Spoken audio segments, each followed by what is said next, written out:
I'm Joe Devine and welcome to Whiteboard Football Extra. A quick plea before we begin. If you're listening to the podcast via iTunes or if you're subscribed, if you have a spare moment, we'd really appreciate it if you can rate the podcast and leave a little comment on the iTunes client. It really helps us reach new listeners. So if you have if you can spare the time and you feel inclined to do so, that would be superb. Today I'm joined by Paul Ansorge to talk about the 1998 World Cup. Thanks for listening, and I hope you enjoy the episode.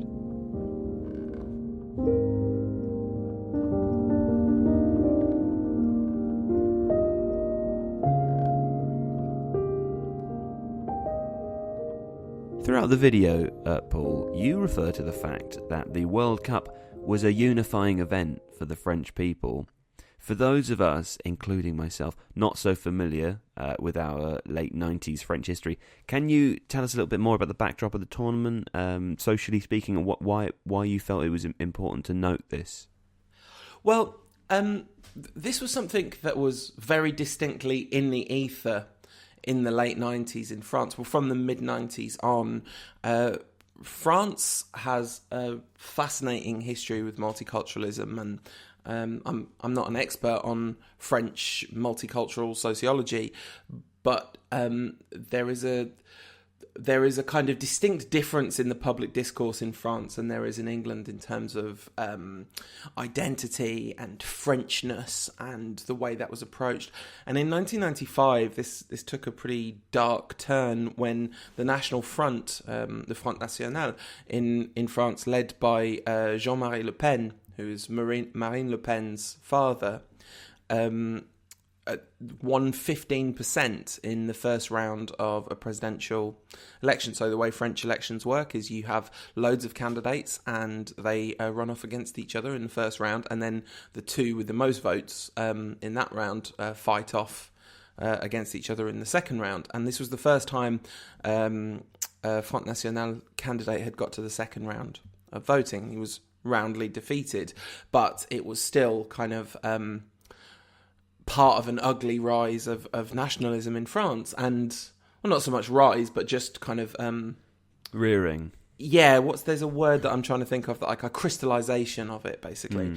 And then this was kind of rejected by the French people, but obviously there's a big strain of it in French culture. And the French national team was at the centre of this in a lot of ways because, you know, Le Pen would question the Frenchness of players from African backgrounds or Arab backgrounds, and it became a huge issue. I mentioned this documentary in the video, but if you haven't seen it, it's on Netflix, so it's widely available. A documentary called Les Bleus, Une autre histoire de France, which is a fantastic analysis of the French national team and their role in society from the mid-90s to today. And that if you're interested in this subject, that will give you a lot more detail and background on it. What happened in the 98 World Cup was, because the team was so representative of multicultural France, it became a kind of flashpoint and a catalyst for the coming together of people from different walks of life. So Zidane, who had been the kind of poster child of the National Front's attacks on the non-Frenchness of this side because he was from an Algerian background, had his face projected onto the Champs-Élysées, and the entire Champs-Élysées, which people describe as having been fuller than it had been since Liberation Day, which was when Paris was liberated from the Germans in the 40s. And that whole crowd were chanting "Zizou pour président, Zizou président," you know, and it was a sea change. Of course, what the documentary Les Bleus is about really is how that did not last. But in that moment, it was something really special. And yeah, it's interesting. It's interesting you said that. I quite one of the reasons I've enjoyed the World Cup series is to take a look at the backdrop of each tournament and how there are sort of peaks and troughs of things like this and social disorder. And they're obviously, as you allude to at the beginning of what you were saying there, Paul, there are some similarities in France now, or at least there were before the most recent French presidential election. And I think it's very interesting about football as well that can either, and depending on the circumstances, that can either fuel whatever's happening in the social backdrop, or it can kind of transcend it. And in this case, it seems to have transcended it. A very large group of people who might have alternative viewpoints at certain times. I suppose they're, as you described them, they're kind of unified in a moment of joy, and none of those things really seem to matter anymore. That's quite a sweet image. Oh, yeah, it was really profound. It was just very transient, very fleeting. From your writing, it's obvious that this World Cup was particularly special to you. Is it just for the reasons that we've already discussed, or is there something that stands out to you personally about France '98? No, this is a totally personal thing. My mum is French, so the French national team were always my second team in international football, and so them winning the tournament was like, I don't know, it was an incredible thing because as I was like in that tournament, England went out pretty soon and were their kind of standard at that time, standard kind of heroic failures. That was the mould in which England fitted at that point. They then they dropped the heroic part in the later part in the 2000s and 2010s. But then that was kind of England's heroic failure. But the story of the France team in that World Cup was just mesmerising because they were such a team, it was so clear that they forged into a kind of really incredible, a unit that was greater than the sum of their parts. Not that the sum of their parts was too shabby, but especially the final when, Brazil were like heavy favourites at that point. And I remember I had a conversation with a friend of mine who is now my podcast co-host, in fact, before the semi-final. And France didn't really have a striker in that tournament, and Croatia were like on fire. And Ed was saying, "Where are the goals going to come from?" And no, it's a good question because France was so defensively solid, but it wasn't clear where the goals were going to come from. And in the end, the goals came from Lilian Thuram, which I don't know if you read Moussa Okwonga's column on uMAXit, Joe, but it's fantastic, well worth a read. Like, I think actually might be being turned into a video. Wonderful! Or a couple of Moussa's pieces might be available on the YouTube channel at some point in the future. Fantastic. Oh, and don't wait, ladies and gentlemen, go out and read them because they're well worth a read. uMAXit.com. Thank you. Good plug. Thank you, Paul. But I think Moussa said that Thuram scored like 15% of his career goals in a World Cup semi-final, which that's pretty amazing. Anyway, I'm rambling because I loved that team. I loved Zidane. I loved what he represented about France. But of course, I loved what he represented about football too. And that 98 was, he was well known before 98, but that was his coming out party in a lot of ways. That was like the moment he began to stride across the world stage. I love Zidane as well, and one of the reasons for this, and it might sound like I'm joking, but I'm only slightly, is his hair, because I have a lot of admiration for a man who seems to care nothing for his balding head, and particularly when he plays in front of 50,000 people every week and is a sort of global superstar.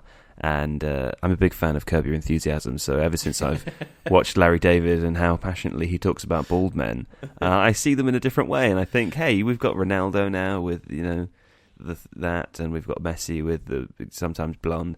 Zidane was a sort of true captain of being bald, and that's always impressed me. And his head was like really fundamental to his relationship with the World Cup as well. Well, clearly. Both of his goals in the final were headers from corners. And of course, like 2006, Zidane's head is like the iconic. We're not doing a 2006 one for this series of no, we're not. Of videos, but if we eventually do, it will heavily feature Zidane's head. It will actually. Alex's tactics episode does feature 2006, so there's a bit of head in there. Anyway, I'm going to ask you the sort of cliched question. I'm sure the answer is more complicated than I would like it to be, but when England play France, what's your start? I didn't intend that to rhyme, Paul, but it does rhyme. When England play France, what's your stance?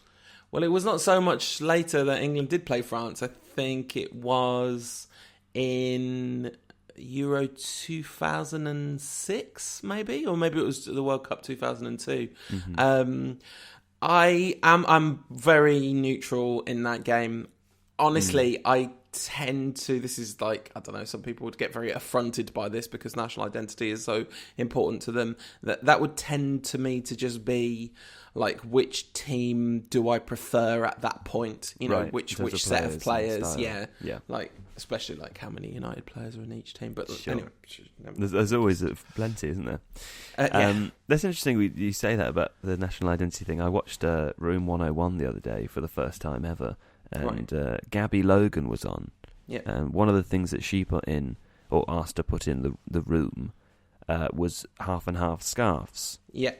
Which is fine. I don't really care. But her reason for that was because you have to sort of pick a side and stick with it. And if you're not passionate and competitive, then you don't belong in sport.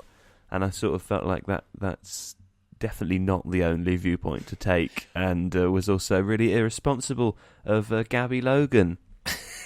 I don't think it was irresponsible. I just don't agree. I think that that either leads to or is already part of tribalism, and I have a massive problem with that sort of description of how people should be in and around sport. I think it's absolutely fine, as you said, to kind of be a neutral and watch a game and enjoy sport, and you can still be, you can still support a team, and you can.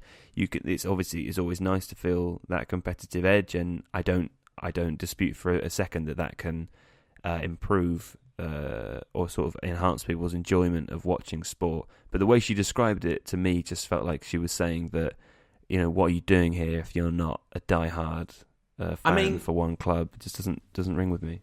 I mean, the thing is, it's a nonsense argument, but not for that reason. I think it's a complete misunderstanding to think that a half and half scarf is representative of support for both teams, because it absolutely isn't. A half and half scarf is only a souvenir of a day. That's why people buy them. It's not. It isn't because they're like, oh, I like Liverpool and Man United. It's not that. It's because I was here that day, because they have the dates on them. That's why they sell so well. Anyway, that is another longer conversation, and it begins. Yeah. Well, I'll move on to the next question then, so we don't get too sidelined. But let's talk about the tournament from a footballing perspective, because you mentioned in the video that the Premier League players played a sort of key role within the tournament.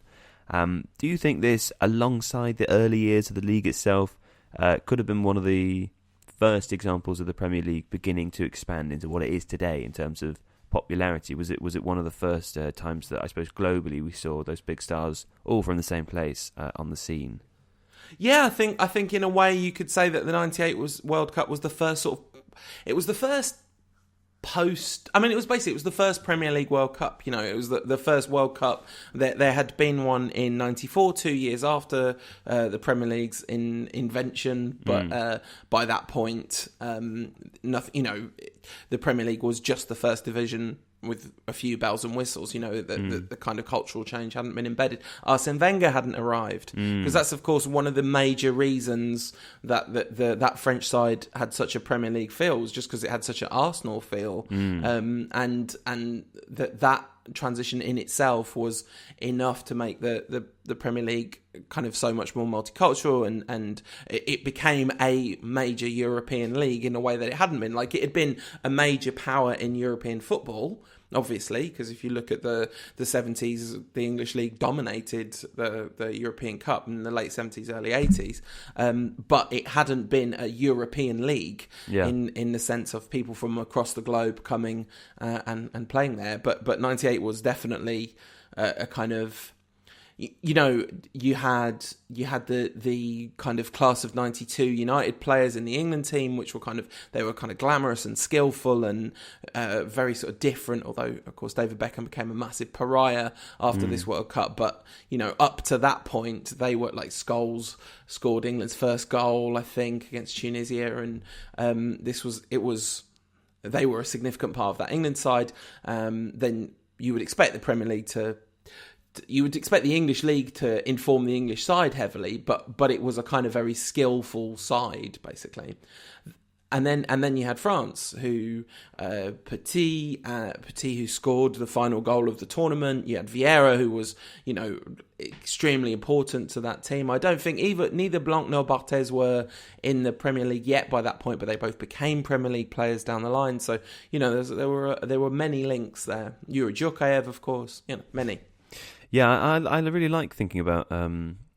I suppose the massive changes during the 90s, because there were so many of them. And in fact, it struck me last night. I met with Alex Stewart, who writes the tactics videos for uMAXit, and we went to an event run by Opta, who are a data collation, or I suppose they're a big data collector, really, but they're the biggest in the UK. And if when you're watching the football on Sky or BT or Match of the Day, any of the stats you see have all been collected by Opta, but they're always trying to develop new metrics and pushing how stats and numbers can inform football. You just reminded me of it when you said that Arsene Wenger hadn't quite arrived yet, because one of the things they mentioned that last night in the panel discussion as well.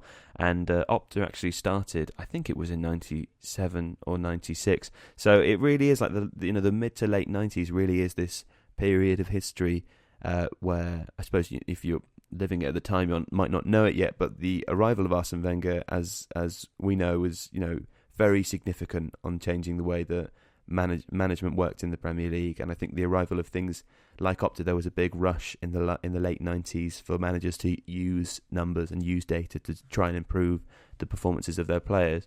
And one of the things that I feel like, you were talking about a lack of how tribalism in football is kind of a bad thing.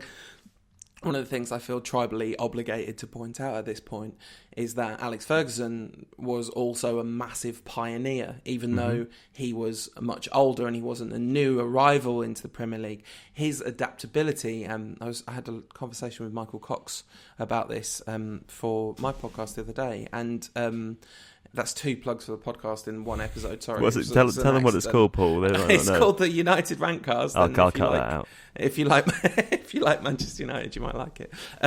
But what he was talking about how Wenger's kind of revolution was almost like one single point revolution, but Ferguson kind of revolutionised and evolved tactics and also player recruitment, because of course one of the absolute icons of kind of the initial flush of European arrivals into the Premier League was a player who arrived several years before Arsene Wenger got there, and that was Eric Cantona, who was not part of the World Cup in 1998 because he'd fallen out with everyone because he's Eric Cantona. Well, let's go back to France, because we have been on many tangents on this episode, more than normal, Paul. France won the tournament on home soil, and Alex and I in last week's podcast briefly discussed the idea of home advantage. But I'm interested to hear what you think about it, because there are a handful of examples of nations, some with very long odds, winning international tournaments on their own turf. But I wonder what actually is home advantage. And Alex, gave me a couple of ideas about this last week, and we've got a couple of comments as well that I'm going to look at in a moment. But I just wondered what you think that actually means, home advantage. Well, I think I could be wrong, but I think in that documentary I was talking about earlier, it's Yuri Djorkaeff. It's definitely one of the French players. I think it's Djorkaeff who says, when we walked out in the final, we might have been Thuram, anyway, one of the two. When we walked out in the final, we knew we'd won because there were only 11 Brazilians and there were thousands and thousands of us. And that is, of course, a completely esoteric and ethereal thing. You couldn't quantify that. I just for the South Africa 2010 World Cup video, which I wrote earlier this week, I happened to look at this subject because it occurred to me that Spain were the first-time winners of the tournament. In 2010, they were the first-time winners of the tournament since France in 98. But crucially, Spain in 2010 were the first-time winners of the tournament, not in their own country, since Brazil in 1954 in Sweden. So it's or 58, sorry. It's such a almost every team that wins the World Cup for the first time wins it for the first time in their own country. Yeah. And that to me is absolutely fascinating in terms of. And now, what home advantage is, well, I mean, evidently... This is a psychological state, right? It has to be. Well, it is a psychological state, but there are a few practical realities. First of all, everyone in the stadium that you're in speaks the same language as you. So you are at home, and being at home is an inherently comfortable feeling for humans. So it's like this is your place where you're from, and this is even before we're talking about there being tens of thousands of people willing you on in that building. Now, from speaking completely personally, I think that has an enormous vibrational effect on humans' capacity to perform. To be kind of loved and cherished and supported by thousands of people around you is going to uplift you. But even just like, how the car park works, where everything is, there's a whole sphere of your mind which can operate completely on automatic, which isn't the case for your opponents. Well, on that, I'll just jump in quickly and say there's a comment left on the last podcast on YouTube by Brain Sampler, which I thought was interesting. I thought I'd read it out. Brain Sampler says that home advantage in club football and in international football are two completely different things, which I think makes sense. In club football, there are many elements to home advantage, including the majority of fans are on your side. You are used to your own pitch's specific size. And in most cases, the tactic your team is playing is fitted to that specific pitch size. And this is what just jogged me to drop this in here, Paul, is that on match day, wake up in your own bed, not in unfamiliar surroundings, which I think is probably a really big impact. And also for international football, the way that Brain Sampler sees it, when playing an international tournament in your own country, your home advantage consists of the extra motivation that you hopefully get by playing for your country, in your country. This can provide tremendous motivation. He lists a few examples, but it can also put you under enormous pressure. And he lists the example of Brazil in 2014, which was very interesting to me because that is... was thinking that last week that is sort of the antithesis of home advantage in that case, right? I think that the Brazilian national team and their relationship with the collective psyche of that country is absolutely fascinating, and I think it is really interesting that Brazil were the team that won the World Cup away from home before they never won it at home. It's been at home for them twice, and both times it ended in utter calamity. Like, it didn't just end in defeat and disappointment, but it ended in brutal, heart-rending defeat. So in 1950, we talked about this the other week, didn't we? In 1950, they lose the final group game, effectively, to Uruguay, only needing a draw, having gone 1-0 up. Like, the entire country is completely distraught about this. And then you have easily the biggest humiliation on the global stage that any team has suffered in the last, maybe in the history of the World Cup. Yeah. And that isn't hyperbole. I'm talking as someone who's spent the last, 8 weeks thinking a lot about the history of the World Cup. I think you might be right. Yeah. So Brazil and home advantage is a very specific subject. Being at home definitely applies a degree of pressure. But I think when it works, we saw it in Euro 2000, in Euro 96 in England. So you're about to talk about how you're too young to remember the 98 final, Joe. Yeah, I don't remember the 96 Euros. Yeah, but it was like no other football tournament I've ever experienced because it was here. And people had those flags on the car. You see the flags on the car during football tournaments. The St. George's Cross or whatever on car aerials. That was the first time it had ever happened. I'd never seen that before, and it was because and the England team definitely seemed to kind of walk a little taller than they'd ever done in other tournaments because they knew what was happening. They could see how much everyone was supporting them. That wasn't messages being relayed from a distance. It was a live environment. And France in '98 definitely felt that the country was with them, and in a fascinating way too, like in a way that France isn't necessarily a football country. in a way England unquestionably is. Rugby's massive in France, and there are kind of cultural implications about who likes football and who doesn't. But as that tournament progressed, France got more and more and more behind Les Bleus, and by the end of it, like either Djokovic or Thuram said, there were millions of them and only 11 Brazilians. See, I'm interested in the science behind that, because I imagine that at some point in the sci-fi future that can be commercialized, that feeling, because I'm sure, presumably, as we said before, it's a psychological state. It's the impact of those things must create a chemical reaction in the brain, or release a certain amount of endorphins, or put you in a certain psychological state, which I couldn't possibly begin to imagine how it would work. Joe, this really highly depends on your definition of consciousness. You know, that's like which I think, I'm not sure if you'll agree, I think might be a topic for another time.